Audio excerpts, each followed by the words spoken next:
What's up, guys? Welcome back to episode number 6 of this 32 in 32 series where I preview every team's 2025 offseason, going from the bottom all the way to the top, the team that wins the Stanley Cup. The last episode I did was the Boston Bruins, who finished 5th last in the standings. Well, now today, the team that finished 6th last, the Seattle Kraken. As we all know, the Seattle Kraken are the NHL's most recent franchise. They started back in 2021. And it's been kind of an up and down trend so far for that organization, as in year 1, they finished 3rd last in the standings and got the 4th overall pick drafted Shane Wright. Year number 2, they surprised everyone, made the playoffs. Not only that, they won a round and they pushed the Dallas Stars to 7 games in the second round, so a pretty impressive year 2. So they thought maybe that they were a legit playoff team. In year 3, however, they fell back a little bit. I think they finished, they got near the bottom. They had like an 8th overall pick. They drafted Berkeley Catton.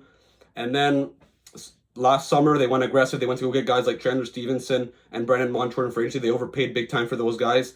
And unfortunately for them, another step back. They finished 6th last this year. So obviously, it's been a downhill trend for them. And questions are starting to be asked, like, what's next for this team? Well, we're going to dive into that. As I just mentioned, the Seattle Kraken finished 6th last in the NHL, so 27th overall. They finished 7th in the Pacific Division. Their current GM now, as they they promoted Ron Francis to, I believe, the team president, and they hired Jason Botterill to be the full-time general manager. The head coach still hasn't to be decided who's going to replace Dan Bilesman, who only lasted 1 season, surprisingly. Like I said, they finished 76 points. Their goals for per game, 2.99, so middle of the pack. Their goals against average, 3.2. Once again, closer to the bottom, but, still not terrible. Their power play was kind of underwhelming, but it's not surprising for a team that isn't the most talented.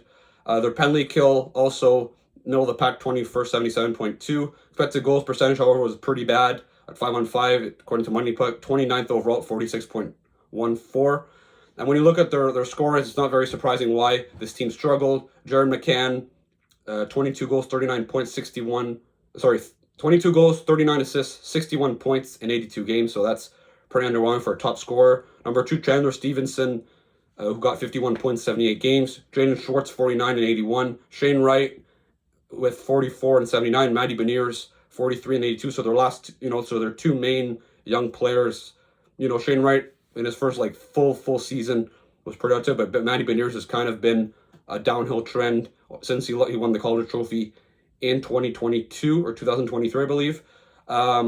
The goaltending, Joey Decor's been pretty solid since getting to Seattle, who's picked up in the expansion round. However, the guy that they spent big money on in 2021 in their first season, Krill Grubauer, was awful this year. An .875 save percentage, 8 wins in 26 games, so that's a pretty rough 3.49 goals against average. So basically unusable this year. So they're probably going to have to find a way to get rid of this contract because it's really problematic for the Kraken. As we look at their projected lineup for the 25-26 season before their offseason moves, so if you look, the first line, Jaden Schwartz, Matty Beniers, Kaapo Kakko they brought in mid-season has been pretty good. For Seattle, Levi Tolvanen, Chandler Stevenson, Jordan Eberle, Jared McCann, Shane Wright, Andre Burakovsky, Ty Cartier, Stevens, I think that's Mitchell Stevens, and Yanni Nyman.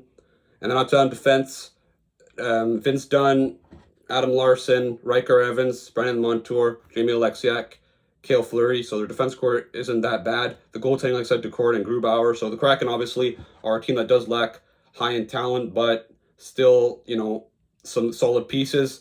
They have quite a bit of cap space, around $22 million in usable cap space this summer. So it'll be interesting to see what they decide to do. They have many different options for the Seattle Kraken. As we look at their expiring contracts, not a lot of players have much of an impact. So in UFAs, Mikey Esimon, who they acquired at the deadline in the deal where they got 2 first-round picks for Bjorkstrand and Yanni Gourde. Josh Mahura was a defenseman as well, so another depth guy. Up front, Ty Cartier, Kaapo Kakko, like I said, was pretty good for them this year. He's probably going to get a small raise. And Riker Evans was a younger defenseman. I think him too, he should be getting around $2 million-ish. If you're Seattle, obviously he's an RFA, so there's no risk really of losing him unless he gets offer sheeted. When you look at their prospects, their top 5 prospects, Berkeley Catton, who was the 8th overall pick last year, was very, very productive in the WHL. Obviously, I think he could be a future top 6 player for that team, potentially even their best offensive player when you look at all the players in the system. Yanni Nyman, who was decent for them down the stretch. Carson Rekoff, Edward Shalley, David Goyette. I think Seattle has some solid forward prospects, but they do lack some high-end defensive guys. So I think that's probably the top priority for this draft.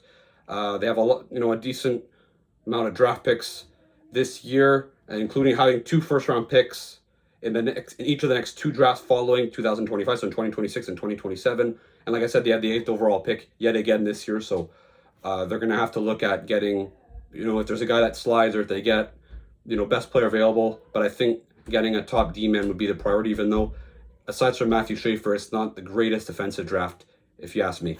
Now, when you look at the Seattle Kraken's needs for the offseason, also, I put their long-term needs as well. So starting with their immediate needs, obviously more elite talent. This isn't a team that's very talented, so they need more, whether it's a superstar center, a superstar winger, a franchise defenseman, I don't know. But this is a team that does lack that. I think they need to start prioritizing bringing in some more young players and getting rid of some of their veterans, because I do think they have to start thinking of maybe more of the future and starting maybe a retool or something. So trade out some veterans, bring in some young guys. And obviously, when you do that, you need some more picks and more prospects to really beef up the system and get better long term. About that. So now as we look at their long term needs, I think number one, as I said earlier, a franchise defenseman. Like I said, they have a few young guys up front, like Wright, like Catton, like Beniers, that could be high end forwards, but I don't see anyone that can be that elite superstar defenseman. Vince Dunn is already very good, but he is like in his late 20s, so he's not really a long term player for Seattle. Like I said, a superstar forward would help, a game breaking forward. They don't really have a guy that I look at that can be a point per game guy or more, maybe or even a 100-point guy. And then, like I said, a starting goalie. Joey Decord's in his late 20s. I don't really see it necessarily a goalie prospect that jumps off the page that could become that star goalie. So I think that's going to be something that they're going to have to start looking at down the stretch, over the next few years. That puts an end to this video. Let me know in the comments, what should Seattle Kraken do ahead of their 5th season? Should they start a rebuild? Should they retool? Should they go aggressive in free agency to try to beef up their team like they've done the last few years? Let me know. Don't forget to like and subscribe, and I'll see you again for another video.